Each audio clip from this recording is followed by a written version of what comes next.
மச்ச அவதாரம் அப்படிங்கிறது வைணவ கடவுள் விஷ்ணு எடுத்த தசாவதாரங்கள்ல முதல் அவதாரம். மச்சம் அல்லது மத்ஸ்யம் என்பது சமஸ்கிருத மொழியில நீர் அப்படிங்கிறதுக்கு பொருள். இந்த அவதாரத்துல விஷ்ணு பகவான் 4 கரங்களுடன் மேற்பாகம் தேவ ரூபமாகவும் கீழ்பாகம் மீனின் உருவமாகவும் கொண்டவராக இருக்கிறார் அப்படின்னு மச்ச அவதாரத்துல குறிப்பிடப்பட்டிருக்கு. பிரளய காலத்துல வேதங்களை அபகரிச்சுட்டு போய் கடலுக்கடியில ஒளிச்சு வச்சிருந்த சோமுகாசுரனை கொன்று அழித்து வேதங்களை காப்பாற்றினார். பரிமாணவியல் கொள்கைப்படி நீர்ல வாழும் மீன்ல இருந்துதான் பிற உயிரினங்கள் தோன்றுச்சு அப்படிங்கிறத இந்த அவதாரம் குறிக்குது.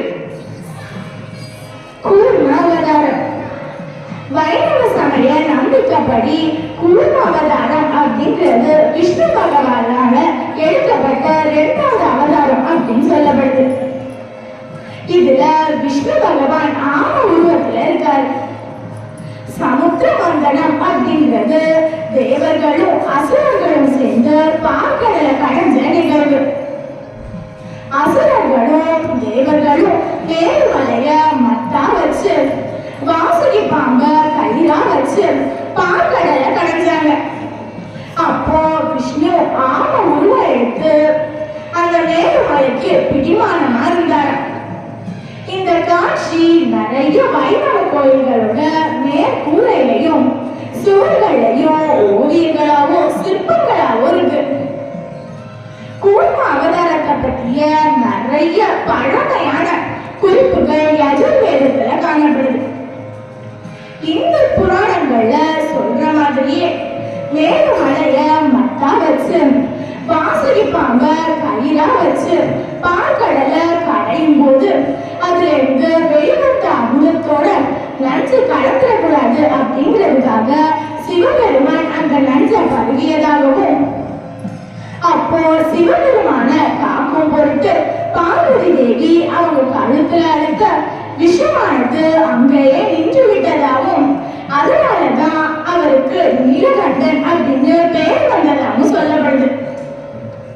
கூர்ம அவதாரத்தோட தொடர்ச்சியா மோகினி அவதாரம் எடுத்து அசுரர்களை மயக்கி அமிர்தத்தை தேவர்கள் மட்டுமே உட்கொள்ளணும் அப்படின்னு ஆச்சு. அசுரர்கள் இறப்பில்லாத தன்மைய கொண்டு இருந்தாங்கன்னா அது தவறாயிடும் அப்படிங்கிறதுக்காக அதை அசுரர்களுக்கு கொடுக்காம இருக்கிறதுக்காக விஷ்ணு பகவான் மோகினி அவதாரம் எடுத்து அவங்கள ஏமாற்றியதா சொல்லப்படுது. வராக அவதாரம் அப்படிங்கிறது விஷ்ணு பகவானோட 3வது அவதாரம். பூமியை கைப்பற்றி கொண்டு கடலுக்கடியில எடுத்து சென்ற இரண்ய கசிபுவோட தம்பியான இரண்யாட்சியன் அப்படிங்கிற அசுரனோட வராக அவதாரத்துல விஷ்ணு பகவான் 1000 ஆண்டு போரிட்டு இரண்யாட்சனை கொண்டுட்டு அவர் பூமியை தூக்கிட்டு வந்து சூரிய குடும்பத்துல வச்சாரு. வராக அவதாரம் அப்படிங்கிறது ஆதி வராகம், யக்ஞ வராகம், பிரளய வராகம் அப்படின்னு 3 வகையா பிரிக்கப்பட்டிருக்கு. இந்த பிரிவு அதன் வடிவத்திற்கு ஏற்றாற் போல பிரிச்சிருக்காங்க. நரசிம்ம அவதாரம் வராக அவதாரத்துல விஷ்ணுவால இரண்யாட்சன் கொல்லப்பட்ட பிறகு வெகுண்டெழுந்த இரண்யகசிபு விஷ்ணுவை நம்ம தாக்கணும் அப்படிங்கிறதுக்காக பிரம்மாவை நோக்கி கடுமையா தவம் இருக்கிறார். அதுக்கு அவர் அப்போ பிரம்மாவும் காட்சி கொடுத்துட்டார். அப்போ இரண்யகசிபு கேட்கிறார், எனக்கு இரவிலோ பகலிலோ வீட்டுக்கு உள்ளேயோ வெளியேயோ மிருகங்களாலேயோ பறவைகளாலேயோ இல்ல மனிதர்களாலேயோ ஆயுதங்களாலேயோ என்னோட மரணம் ஏற்படக்கூடாது அப்படின்னு வர கேட்கிறான். எந்த உலகத்திலையும் எனக்கு போட்டியா யாருமே இருக்கக்கூடாது அப்படின்னு சொல்றான். எல்லா உயிரினங்களுக்கும் கடவுள்களுக்கும் நான் தான் தலைவனா இருக்கணும் அப்படிங்கிறான். கடவுளுக்கே தலைவனா இருக்கணும்னு ஆசைப்படுறான். அத்தகைய சக்தி வேண்டும். யோகத்தினாலும் தவத்தாலும் அடையக்கூடிய காலத்தால அழியாத வல்லமை எனக்கு வேணும் அப்படின்னு ரொம்ப புத்திசாலித்தனமா வர கேட்கிறான்.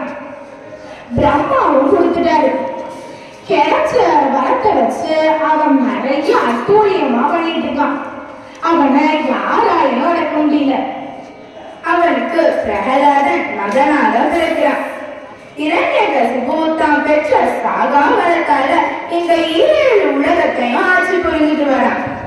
தான் கடவுளும் தன்னைத்தான் எல்லாரும் வணங்கணும் அப்படின்னு கட்டாயப்படுத்திட்டு வரான். அவனோட மனைவி கர்ப்பம் தரிச்சாங்க.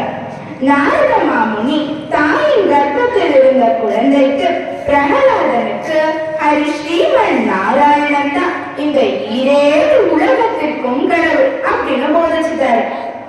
பிரகலாதனை தான் கொள்ள எடுத்த முயற்சிகள் எல்லாம் தோற்று போனவன் தானே நேராக பிரகலாதனை கொள்ள போன போதும் பிரகலாதன் பயமின்றி தான் வணங்கும் கடவுள் தன்னை காப்பாற்றுவாரு அப்படின்னு சொல்றான்.